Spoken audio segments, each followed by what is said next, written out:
So I removed the AEV metal skid plate so I'd be able to get to the suspension components a little bit easier.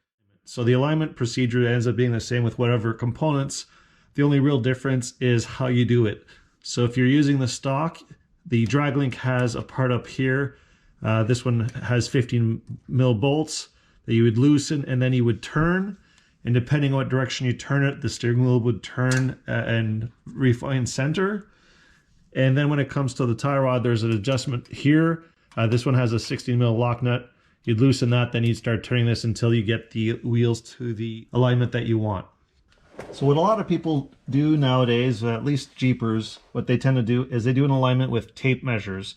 So what they do is they end up with usually an iron or something that goes across the lug nuts. Then they set up 2 tape measures and then they find the right way of having the toe sit on their vehicle. So what I figured out is that if I use a digital laser meter, and if I switch it into metric, what I do is I put it at the bottom of one of the wheels.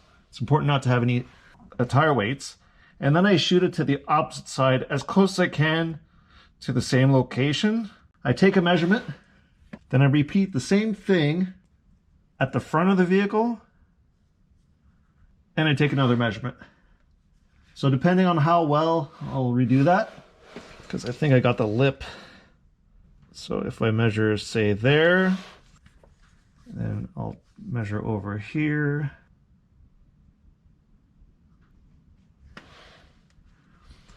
I should end up with a measurement in millimeters that the front of the vehicle should be in at least 1 millimeter, maybe 2 at that location. And that will give me the correct alignment for the vehicle to track correctly on the road. So I just did a quick check. So the back side I ended up with 47 and the front 43. So I'm going to recheck it again, and after that I'll adjust the toe so that it gets to the number that I'm targeting. Must be getting close because the numbers are barely moving. A lot of little adjustments. Again, we're not looking for a big delta here, so it's going to be some fine tuning.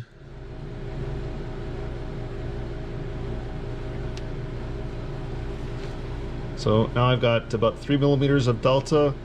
I'll lock it in like that. It's a little bit more than I would like, but at least it's a bit more toe in, so it should track a lot better on the road. So I just rechecked it. I've got roughly 2 millimeters of delta, which is exactly what I want. Again, depending on if you have an adjustable track bar, you want to make sure that you're happy with how your axle is centered. And what I've done is by measuring from where that pinch seam is right next to the shock to the outer edge of the tire, I get roughly 18 inches on both sides. So at least it gives me an idea that the axle is well centered in the vehicle. And after that, what I do is at the back here where there's this hole, I actually put a measuring tape and I pull on it and I take a reading and then I compare it to the other side.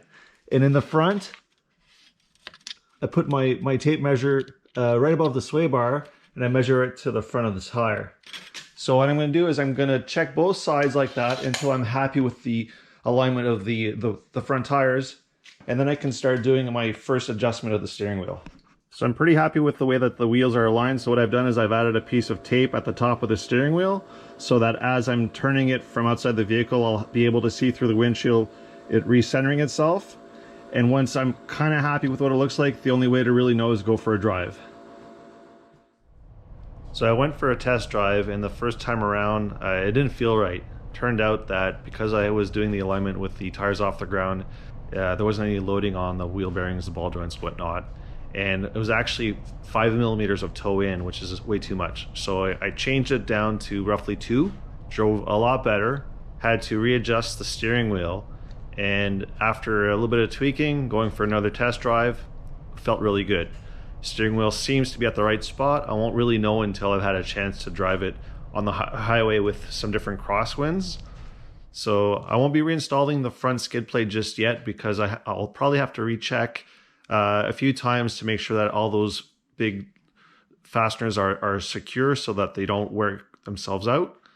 And that's when I'll reinstall it. So thanks for watching. Hopefully you found this informative. If you have any questions, drop me a comment.